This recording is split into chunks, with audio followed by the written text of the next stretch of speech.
ఏడుకొండల అనేటువంటి వ్యక్తిని మనుబోలు పోలీస్ స్టేషన్లో నిర్బంధించి మనుబోలు పోలీసులు అతని మీద థర్డ్ డిగ్రీ ప్రయోగించి ఈరోజు అతను ప్రాణాలు కోల్పోయేటువంటి పరిస్థితికి తీసుకొచ్చారు. కూటమి ప్రభుత్వం అధికారంలోకి వచ్చిన తర్వాత ప్రజలకు సంబంధించినటువంటి ప్రాణాలు గాలిలో కలిసిపోతున్నటువంటి పరిస్థితి ఏర్పడింది. అటువంటి నేపథ్యంలో ఈరోజు ఇప్పటికే దళితుల మీద, గిరిజనుల మీద, బలహీన వర్గాల మీద, అణగారిన వర్గాల మీద, వైఎస్ఆర్ కాంగ్రెస్ పార్టీ నాయకుల మీద, కార్యకర్తల మీద ఈరోజు ప్రభుత్వంలో ఉన్నటువంటి పెద్దలు వాళ్ళ యొక్క కక్ష సాధింపులకి ఈరోజు బలి చేసేటువంటి పరిస్థితి ఏర్పడింది. దానిలో భాగంగా ఈరోజు మనుబోలు మండలానికి సంబంధించినటువంటి చెరుకుమూడి గ్రామవాసిని ఏడుకొండల అనేటువంటి వ్యక్తిని మనుబోలు పోలీస్ స్టేషన్లో నిర్బంధించి మనుబోలు పోలీసులు అతని మీద థర్డ్ డిగ్రీ ప్రయోగించి ఈరోజు అతను ప్రాణాలు కోల్పోయేటువంటి పరిస్థితికి తీసుకొచ్చారు. ఈరోజు ఒక వ్యక్తి మరణించాడు పోలీస్ స్టేషన్కి సంబంధించినటువంటి పోలీసుల ఆధ్వర్యంలోనంటే అది 100కి 3 వాకప్ డెత్గానే భావించాల్సినటువంటి పరిస్థితి ఏర్పడుతుంది. ఆ వ్యక్తిని పోలీసులు పట్టుకొచ్చారు. పోలీసులు పట్టుకొచ్చి దాదాపుగా 3 రోజుల పాటు నిర్బంధించి చితక బాదారు. అతనితో పాటు ఉన్నటువంటి సహనిందితులు కూడా ఈరోజు ఆ వాంగ్మూలం ఇచ్చేటువంటి పరిస్థితి ఉంది. కానీ ఈరోజు దాన్ని మసిబూసి మారేడికాయ చేసి ఏదో ఒక విధంగా ఈ కేసును నీరు కార్చాలనేటువంటి ప్రయత్నంతో పోలీస్ అధికారులు అందరూ ఒక్కత్రాటి మీద నిలిచి దానిని ఏదో ఒక విధంగా ఒక ఆత్మహత్యగా చిత్రీకరించేటువంటి దుర్మార్గమైనటువంటి పరిస్థితికి ఈరోజు పూనుకుంటున్నారు. ఈరోజు ఒక్కసారి చూస్తే జరిగినటువంటి సంఘటనలు హృదయాన్ని కలిచివేస్తున్నాయి. 3 రోజులుగా పోలీస్ స్టేషన్లో పెట్టారు. 3 రోజులుగా పోలీసులు చితకబాదుతూనే ఉన్నారు. ఆ కుటుంబీకులు వెళ్ళి అక్కడ గోడు వినిపిస్తూనే ఉన్నారు. పోలీసులు 3 రోజులు చితకబాదిన తర్వాత అక్కడ పనిచేస్తున్నటువంటి ఎస్ఐ హనీఫ్ అనేటువంటి వ్యక్తి ఎవరైతే ఉన్నారో ఆ వ్యక్తి 3 రోజుల తర్వాత వాళ్ళని ఆదివారం సాయంత్రం పాపం కాళ్ళ మీద పడి ఏడిస్తే ఆ ముద్దాయిల్ని విడిచిపెట్టారు. వాళ్ళు ఒక దొంగతనం కేసులో మేము పట్టుకొచ్చాము అని అన్నారు. మేము దొంగల్ని సపోర్ట్ చేయటంలే, దొంగతనాలని సమర్థించడంలే. దొంగతనం చేస్తే ఈరోజు న్యాయస్థానాలు ఉన్నాయి. చేసినటువంటి దాని మీద విచారణ జరిపించాలి, న్యాయస్థానం ముందు నిలబెట్టాలి. న్యాయస్థానం దాని మీద నిర్ణయం తీసుకునేటువంటి పరిస్థితి ఉంటుంది తప్ప అవన్నీ పక్కన పెట్టి మేము మా ఇష్టారాజ్యంగా చంపేస్తామన్నట్టుగా ఈరోజు పాపం ఆ వ్యక్తిని తీసుకొచ్చి చంపేటువంటి హక్కు ఆ మనుబోలు ఎస్ఐకి ఎక్కడి నుంచి వచ్చిందో, అక్కడ ఉన్నటువంటి పోలీసులకు ఎక్కడి నుంచి వచ్చిందో స్పష్టం చేయాల్సినటువంటి పరిస్థితి. ఎందుకు చెప్తున్నామంటే మీరు 2 రోజులు చితకబాదారు, కుటుంబ సభ్యులు ఏడ్చారు, వాళ్ళని వదిలిపెట్టారు. ఏ రోజు వదిలిపెట్టారు? ఆదివారం సాయంత్రం వదిలిపెట్టారు. సోమవారం ఉదయం కల్లా ఇక్కడ ఉండకపోతే నా కొడకల్లారా మీ అంతు తేలస్తానని చెప్పి వార్నింగ్ ఇచ్చాడు ఆ ఎస్ఐ. సోమవారం ఉదయాన్నే 2 ముద్దాయిలు వచ్చారు. పాపం ఈ వ్యక్తి ఏడుకొండలు అనేటువంటి వాడు దెబ్బలు తాళలేక తట్టుకోలేక సోమవారం ఉదయం పోలీస్ స్టేషన్కి రాలేదు. వెంటనే మంగళవారం ఊర్లో ఉంటే పోలీసులను పంపిస్తే ఒక ప్రైవేట్ వెహికల్, అది ఒక కానిస్టేబుల్కి సంబంధించి మాధవ్ అనేటువంటి కానిస్టేబుల్కి సంబంధించినటువంటి కారు అంటున్నారు. అంటే మేము చూసినప్పుడు కానిస్టేబుల్ సైకిల్లో తిరిగేవాళ్ళు. ఈరోజు ఒక కారు వేసుకుని ఒక కానిస్టేబుల్ ఆ ఊర్లోకి వెళ్ళాడు. సొంత కారు అని అంటున్నారు. దాని మీద కూడా పోలీసులు విచారణ జరపాల్సినటువంటి అవసరం ఉంది. అక్కడ చెరువు దగ్గర కాలువలో మునుగుతూ ఉంటే మునుగుతున్నటువంటి వ్యక్తిని పట్టుకొని ఆ పిల్లవాడు వెళ్ళిపోతుంటే, ఈరోజు నేను శవాన్ని చూసి వచ్చి మాట్లాడుతున్నా, వెళ్ళిపోతుంటే ఆ బురద గుట్టలు మొత్తం ఈడ్చి ఆ ప్యాంట్ అంతా బురద అయ్యింది. ఈడ్చి కొట్టి అక్కడ నుంచి కారులో వేసుకున్నారు.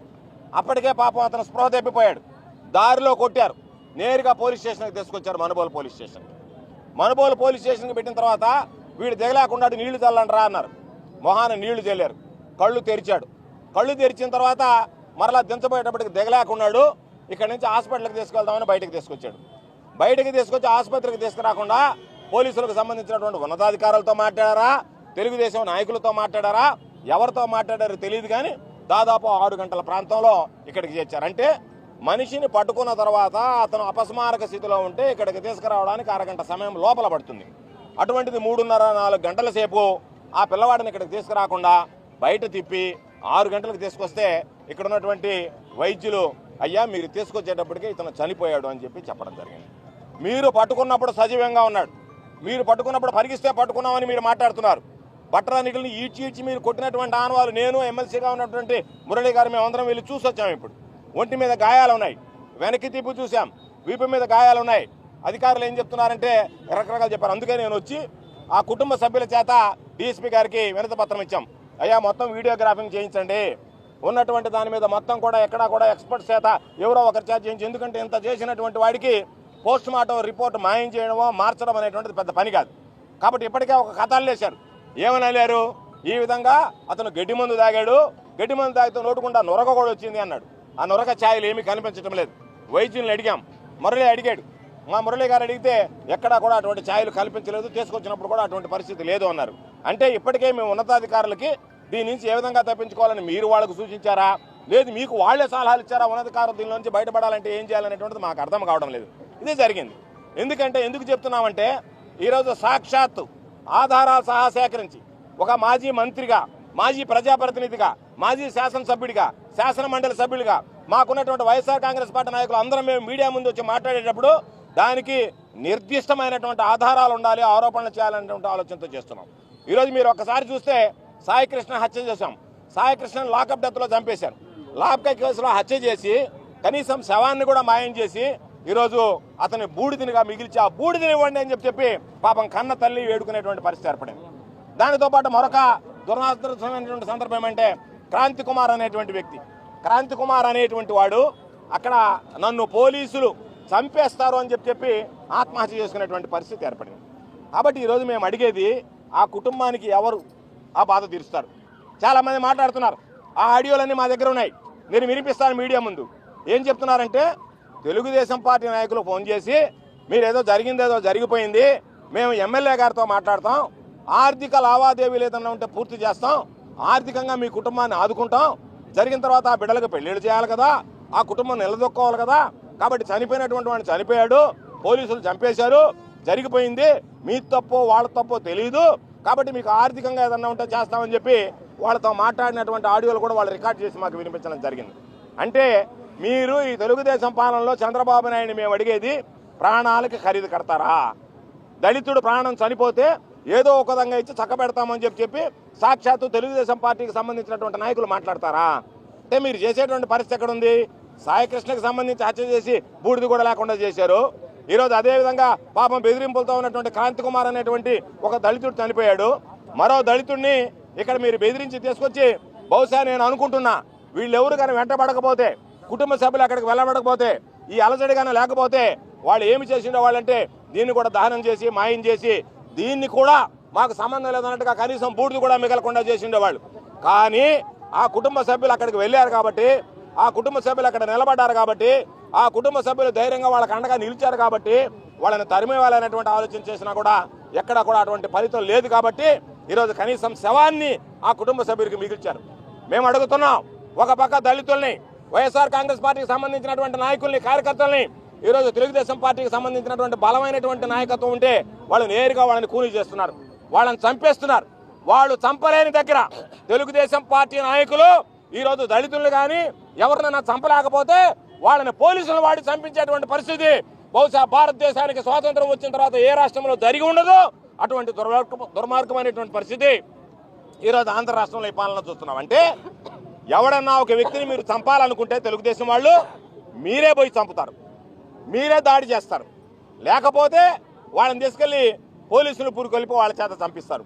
నేను అడుగుతున్నా చంద్రబాబు నాయుడిని, నేను అడుగుతున్నా ఈ జిల్లా ఎస్పీని, నేను అడుగుతున్నా ఈ రాష్ట్ర హోంమంత్రిని, ఈరోజు ఆ బిడ్డని మీ పోలీసులు మాకు అడతెచ్చారే, ఆ బిడ్డలకు సంబంధించినటువంటి గోడుగోడుమని ఆ బిడ్డలు ఏడుస్తున్నారే, ఆ కుటుంబం బాధపడుతుందే, తోబుట్టువులు అల్లాడుతున్నారే, వాళ్ళ మానసిక క్షోభ ఈరోజు మనం అనుభవిస్తే మనకు తెలుస్తుంది. కాబట్టి చంద్రబాబు నాయుడు తట్టుకోగలడా? చంద్రబాబు నాయుడు కుటుంబానికో నా కుటుంబానికో ఇటువంటిది జరిగితే మనం తట్టుకొని నిలబడగలమా? అంటే దళితులంటే అంత చిన్నచూపా? దళితులంటే లెక్కలేనితనమా? ఈరోజు మేము వచ్చాం కాబట్టి ఇది వెలుగులోకి వచ్చింది. లేకపోతే మీ ఆలోచన ఏదో ఒక విధంగా సాయికృష్ణ చేసినట్టు బూడి చేద్దామా, మరొకటి చేద్దామనండి. ఈరోజు ఎంత అరాచకంగా ఉన్నాయి పోలీస్ స్టేషన్లు. ఒక రైతుని తీసుకువెళ్ళి కొట్టి ఇదే ఎస్ఐ ఎవడైతే ఈరోజు లాకప్ డెత్ చేశాడో ఈ హనీఫ్ అనేటువంటి వ్యక్తి ఈరోజు అతను తీసుకువెళ్ళి అక్కడ ఒక రైతును కొట్టాడు. పొదలకూరు పోలీస్ స్టేషన్ దగ్గర కొట్టాడు. కొట్టి ఆ తెలుగుదేశం పార్టీ నాయకులకు వీడియో చూపించాడు. ఆ రైతు గోడుగోడమన్నాడు. ఏ రోజైనా పోలీస్ స్టేషన్లకు రైతులను పిలిచి కొట్టి తెలుగుదేశం పార్టీకి వీడియోలు చూపించినటువంటి పరిస్థితి ఉందా? ఆ రోజు రైతులతో కలిసి పొదలకూరు పోలీస్ స్టేషన్ ఎదుట ధర్నా చేశాం. డీఎస్పీ గారు వచ్చారు. మేము విచారణ జరిపించే చర్యలు తీసుకుంటామన్నాడు. డీఎస్పీ గారి నమ్మకంతో వెళ్ళిపోయాం. ఆ రోజే ఆ వ్యక్తి మీద చర్యలు తీసుకొని ఉంటే ఈ రోజు పాపం ఏడుకొండలు అనేటువంటి వ్యక్తి చనిపోయి ఉండేవాడు కాదు. ఆ రోజు మీరు చర్యలు తీసుకోలేదు కాబట్టి నేను ఏమి చేసినా నన్ను తెలుగుదేశం పార్టీ నాయకులు కాపాడుతారు, ఈ ప్రభుత్వం నన్ను కాపాడుతుంది, నాకు లెక్కలేదు, ఏమైనా నేను చేయగలనేటువంటి ధీమా కల్పించారు కాబట్టి మీరు ఈరోజు అతను ధైర్యంగా ఆ ఏడుకొండలు అనేటువంటి వాడిని చంపినా కూడా ఈ ప్రభుత్వం నాకు అండగా నిలుస్తుంది. నేను ఎస్పీ గారిని అడుగుతున్నా, ఆ రోజు ఒక రైతు మీద దాడి జరిగినప్పుడు, అమానుషంగా రైతును కొట్టినప్పుడు ఆ రైతు సాయిబాబా పట్టణం తీసుకొచ్చి దాని మీద పెట్టుకొని వెంకటేశ్వర స్వామి మీద ప్రమాణం చేసినప్పుడు ఆ రోజే మీరు ఇటువంటి వ్యక్తి మీద చర్యలు తీసుకుని సస్పెండ్ చేస్తుంటే ఈరోజు ఆ కుటుంబానికి పాపం ఆ గోడు ఉండేది కాదు. ఆ కుటుంబం గోడుకోవడం అనేది కాదు. ఆ కుటుంబం వాళ్ళ సభ్యుని కోల్పోయేటువంటి వాళ్ళు కాదు. ఆ కుటుంబం పెద్దను కోల్పోయి దిక్కు లేకుండా పోయేటువంటి పరిస్థితి ఏర్పడేది కాదు. అందుకనే మేము చెప్తున్నాం, చట్టాన్ని మీ చేతుల్లోకి తీసుకోవడానికి మీరు ఎవరో ఈరోజు మేము అడుగుతున్నాం. ఎస్ఐ హనీఫ్ అదేవిధంగా ఇక్కడికి వచ్చినప్పుడు చెప్పారు.